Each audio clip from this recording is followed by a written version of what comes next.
Ration card ಯಾರಿಗ್ ಬೇಡ ಹೇಳಿ. ರೇಷನ್ ಕಾರ್ಡ್ ಇಂದ ಸುಮಾರಷ್ಟು ಸವಲತ್ತುಗಳು ಸಿಗುತ್ತೆ. ನಮ್ಮ ಒಂದು ಮಕ್ಕಳ ಎಜುಕೇಶನ್ ಆಗಿರ್ಬೋದು, ಮತ್ತೆ ಆರೋಗ್ಯದ ಸಮಸ್ಯೆ ಆಗಿರ್ಬೋದು, ಪ್ರತಿಯೊಂದು ಯಾವುದೇ ನಮಗೆ ಸರ್ಕಾರಿ ಸವಲತ್ತುಗಳು ಸಿಗ್ಬೇಕಂತ ಹೇಳಿದ್ರೆ ರೇಷನ್ ಕಾರ್ಡ್ ತುಂಬಾನೇ ಮುಖ್ಯವಾದ ಪಾತ್ರವನ್ನು ವಹಿಸುತ್ತದೆ.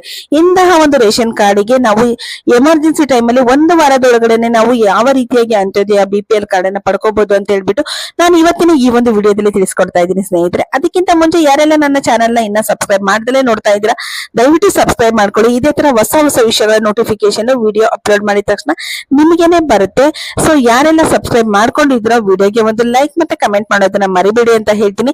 ಸೊ ಇವಾಗ ಏನಂತ ಹೇಳಿದ್ರೆ, ನಾನು BPL ರೇಷನ್ ಕಾರ್ಡ್ ಗಳ ಬಗ್ಗೆ ನನ್ನ ಎಲ್ಲಾ ವಿಡಿಯೋಗಳಲ್ಲಿ ನಾನು ರಿಮೈಂಡರ್ ಮಾಡ್ತಾ ಬಂದಿದ್ದೀನಿ. ಏನಂತ ಹೇಳಿದ್ರೆ BPL ಕಾರ್ಡ್ ಅಂತಲ್ಲ, ನಾನು ಎಲ್ಲಾ ಕಾರ್ಡ್ಗಳನ್ನು ಹೇಳ್ತಾ ಬಂದಿದ್ದೀನಿ. ಈ KYC ಮ್ಯಾಂಡೇಟರಿ ಇದೆ, ದಯವಿಟ್ಟು ಅದನ್ನ ಚೆಕ್ ಮಾಡ್ಕೊಳ್ಳಿ, ನೋಡ್ಕೊಳ್ಳಿ ಅಂತ ಹೇಳ್ತಾ ಬಂದಿದ್ದೀವಿ. ಸೊ ಸರ್ಕಾರದವರು ಹೇಳ್ಬಿಟ್ಟು ಏನು ಸುಮ್ಮನೆ ಇರೋದಿಲ್ಲ. ಅವ್ರು ಏನ್ ಮಾಡ್ತಾರೆ ಅಂತ ಹೇಳಿದ್ರೆ, ಹೇಳಿದ್ದಾರೆ ಅಂತ ಹೇಳಿದ್ರೆ ಅವರ ಕೆಲಸವನ್ನ ಕೈಗೆತ್ತಿಕೊಂಡು ಅದರ ಒಂದು ಪರಿಣಾಮವನ್ನ ತೋರ್ಸ್ತಕ್ಕಂಥದ್ದಾಗಿರುತ್ತೆ. ಏನಕ್ಕೆ ಅಂತ ಹೇಳಿದ್ರೆ, ಸರ್ಕಾರದಿಂದ ಕೊಡ್ತಕ್ಕಂಥದ್ದು ಫ್ರೀ ಸವಲತ್ತುಗಳನ್ನ ನಾವು ಪಡ್ಕೊಂತ ಇದೀವಿ ಅಂತ ಹೇಳಿದ್ರೆ ಸರ್ಕಾರದ ಮಾತುಗಳಿಗೆ ನಾವು ಅಷ್ಟೇ ಬದ್ಧರಾಗಿ ಇರ್ಬೇಕಾಗುತ್ತೆ. ಸೊ ಇಲ್ಲಿ ನಾವು ಸರ್ಕಾರ ಎಚ್ಚೆತ್ತುಕೊಳ್ಳಿ ಅಂತ ಹೇಳಿದಾಗ ನಾವು ನೆಗ್ಲಿಜೆನ್ಸಿ ಮಾಡಿದ್ರೆ ನಾವು ಸರ್ಕಾರದ ಸವಲತ್ತುಗಳನ್ನ ಕಳ್ಕೋಬೇಕಾಗತ್ತೆ ಸ್ನೇಹಿತರೆ. ಸೊ ಇವಾಗ ಏನಪ್ಪಾ ಅಂತ ಹೇಳಿದ್ರೆ, ನಾವು ರೇಷನ್ ಕಾರ್ಡ್ ಗಳಿಗೆ ಅಪ್ಲಿಕೇಶನ್ ಅನ್ನ ಹಾಕಿರ್ತೀವಿ.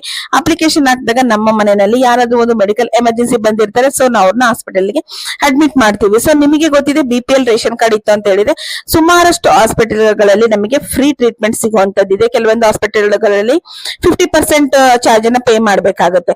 ಬಟ್ ಇವಾಗ ಕೆಲವೊಂದು ಹಾಸ್ಪಿಟಲ್ಗಳಲ್ಲಿ ಏನ್ ಮಾಡ್ತಾ ಇದ್ದಾರೆ ಅಂತ ಹೇಳಿದ್ರೆ, ಅಕ್ನಾಲೆಜ್ಮೆಂಟ್ ಇರುತ್ತಲ್ವಾ. ಸೊ ನಾವು ಏನು ರೇಷನ್ ಕಾರ್ಡ್ ಗೆ ಅಪ್ಲೈ ಮಾಡಿದಾಗ ಅಕ್ನಾಲೆಜ್ಮೆಂಟ್ ಕೊಟ್ಟಿರ್ತಾರಲ್ವಾ, ಆ ಒಂದು ಅಕ್ನಾಲೆಜ್ಮೆಂಟ್ ಅನ್ನ ಅಕ್ಸೆಪ್ಟ್ ಮಾಡ್ಕೊಂಡು ಸೊ ಇಲ್ಲಿ ಟ್ರೀಟ್ಮೆಂಟ್ ಅನ್ನ ಮುಂದುವರಿಸಿ ಕೊಡ್ತಾರೆ ನಮಗೆ. ಈ ಒಂದು ಸೌಕರ್ಯ ಕೆಲವೊಂದು ಹಾಸ್ಪಿಟಲ್ಗಳಲ್ಲಿ ಇದೆ. ನಾನು ಎಲ್ಲಾ ಹಾಸ್ಪಿಟಲ್ ಅಂತ ಹೇಳ್ತಲ್ಲ, ಕೆಲವೊಂದು ಹಾಸ್ಪಿಟಲ್ ಗಳಲ್ಲಿ ಅಕ್ನಾಲೆಜ್ಮೆಂಟ್ ಅನ್ನ ಅಕ್ಸೆಪ್ಟ್ ಮಾಡ್ತಾ ಇದ್ದಾರೆ.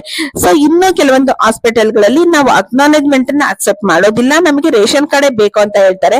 ಸೊ ನೀವು ಇಂತಹ ಒಂದು ಮೆಡಿಕಲ್ ಎಮರ್ಜೆನ್ಸಿ ಇರ್ತಕ್ಕಂಥ ಸಂದರ್ಭದಲ್ಲಿ ಅಂತ್ಯೋದಯ ಮತ್ತೆ BPL ಕಾರ್ಡ್ ಹೋಲ್ಡರ್ ನೀವು ಆಗಿದ್ದೀರಾ ಅಂತ ಹೇಳಿದ್ರೆ ನೀವೇನ್ ಮಾಡ್ಬೇಕು, ನಿಮ್ಮ ಒಂದು ಅಕ್ನಾಲೆಜ್ಮೆಂಟ್ ಇರುತ್ತಲ್ವಾ. ಸೊ ಆ ಒಂದು ಅಕ್ನಾಲೆಜ್ಮೆಂಟ್ ಮತ್ತೆ ಯಾರು ಹಾಸ್ಪಿಟಲ್ಗೆ ಅಡ್ಮಿಟ್ ಆಗಿರ್ತಾರಲ್ವಾ ಅವರ ಒಂದು ದಾಖಲಾತಿಗಳು, ಆಧಾರ್ ಕಾರ್ಡ್ ಮತ್ತೆ ಪಾನ್ ಕಾರ್ಡ್ ಆಗಿರ್ಬೋದು, ಮತ್ತೆ ಪಾಸ್ಪೋರ್ಟ್ ಸೈಜ್ ಫೋಟೋ, ನಿಮಗೆ ಅಕ್ನಾಲೆಜ್ಮೆಂಟ್ ಕೊಟ್ಟಿರ್ತಾರಲ್ವಾ ಅಷ್ಟು ದಾಖಲಾತಿಗಳನ್ನ ತೆಗೆದುಕೊಂಡು ನೀವು ಆಹಾರ ಮತ್ತು ನಾಗರಿಕ ಸರಬರಾಜು ಇಲಾಖೆ ಅಂದ್ರೆ ರೇಷನ್ ಕಾರ್ಡ್ ಡಿಪಾರ್ಟ್ಮೆಂಟ್ ಏನಿದೆ ಅಲ್ವಾ, ಸೊ ನಿಮ್ಮ ಏರಿಯಾದಲ್ಲಿ ಇರ್ತಕ್ಕಂಥ ರೇಷನ್ ಕಾರ್ಡ್ ಡಿಪಾರ್ಟ್ಮೆಂಟ್ ಗೆ ನೀವು ಹೋಗಿಬಿಟ್ಟು ನಮಗೆ ಈ ತರ ಒಂದು ಮೆಡಿಕಲ್ ಎಮರ್ಜೆನ್ಸಿ ಇದೆ, ಸೊ ಅಲ್ಲಿ ನಮಗೆ ಕೇಳ್ತಾ ಇದ್ದಾರೆ, ನಾವು ಅಕ್ನಾಲೆಜ್ಮೆಂಟ್ ಅಕ್ಸೆಪ್ಟ್ ಮಾಡೋದಿಲ್ಲ, ಸೊ ನಮಗೆ ರೇಷನ್ ಕಾರ್ಡ್ ಬೇಕು ಅಂತ ಕೇಳ್ತಾ ಇದ್ದಾರೆ ಅಂತ ಅರ್ಜಿಯನ್ನ ಕೊಟ್ರೆ ನಿಮಗೆ ವಿತಿನ್ 1 ವೀಕ್ ಅಂದ್ರೆ ಒಂದು ವಾರದ ಒಳಗಡೆ ನಿಮಗೆ ಪೋಸ್ಟ್ ಮುಖಾಂತರ ರೇಷನ್ ಕಾರ್ಡ್ ನಿಮ್ಮ ಮನೆಗೆ ಬರುವಂತದ್ದು ಇದೆ.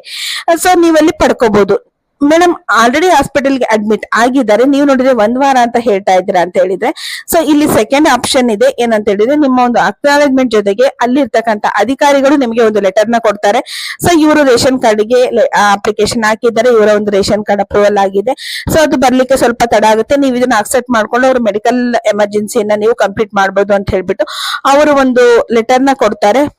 ಅದಕ್ಕೆ ಸೀಲ್ ಸೈನ್ ಎಲ್ಲ ಹಾಕಿರ್ತಾರೆ. ಆ ಒಂದು ಅಕ್ನಾಲೆಜ್ಮೆಂಟ್ ಅನ್ನ ತಗೊಂಡ್ಬಂದು ನೀವು ಹಾಸ್ಪಿಟಲ್ ಗಳಲ್ಲಿ ಕೊಡೋದ್ರಿಂದ ಸೊ ನಿಮಗೆ ನಿಮ್ಮ ಒಂದು ಹಾಸ್ಪಿಟಲ್ ಗೆ ಏನ್ ಎಮರ್ಜೆನ್ಸಿ ಇರುತ್ತೆ ಅಲ್ವಾ ಅಲ್ಲಿ ಸಾಲ್ವ್ ಆಗುತ್ತೆ. ಬಟ್ ಇದನ್ನ ಯಾರನ್ನು ಮಿಸ್ಯೂಸ್ ಮಾಡ್ಕೊಳ್ಲಿಕ್ಕೆ ಹೋಗ್ಬೇಡ್ರಿ.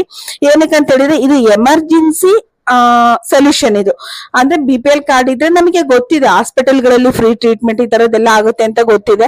ಸೊ ಇದು ಎಮರ್ಜೆನ್ಸಿಯಾಗಿ ನಮಗೆ ಏನಾದ್ರೂ ಆ ತರ ಒಂದು ತೊಂದರೆ ಆದಾಗ ಸೊ ಸರ್ಕಾರದ ಕಡೆಯಿಂದ ಒಂದು ವಿಶೇಷ ಸವಲತ್ತನ್ನ ಕೊಟ್ಟಿದ್ದಾರೆ. ಬಟ್ ಇದರ ದುರುಪಯೋಗವನ್ನ ಯಾರು ಪಡ್ಕೋಬೇಡಿ. ರೇಷನ್ ಕಾರ್ಡ್ ನಮ್ಮ ಹತ್ರ ಕಾರ್ಡೇ ಇಲ್ಲ ಅನ್ನೋರು ನೀವು ಕಾರ್ಡಿಗೆ ಅಪ್ಲೈ ಮಾಡ್ಬೇಕಾಗುತ್ತೆ. ಕಾರ್ಡೇ ಇಲ್ಲ ಅಂತ ಹೇಳಿದ್ರೆ ನಿಮ್ಗೆ ಯಾವ ರೀತಿಯಾಗಿ ಒಂದು ಅಕ್ನಾಲೆಜ್ಮೆಂಟ್ ಸಿಗಲ್ಲ, ಏನೂ ಸಿಗೋದಿಲ್ಲ.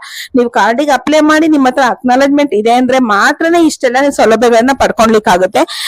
ಸೊ ಆದಷ್ಟು ನಿಮ್ಮ ರೇಷನ್ ಕಾರ್ಡ್ಗಳನ್ನ ಬೇಗ ಬೇಗ ಅಪ್ರೂವಲ್ ಮಾಡಿಸ್ಕೊಳ್ಲಿಕ್ಕೆ ಟ್ರೈ ಮಾಡಿ.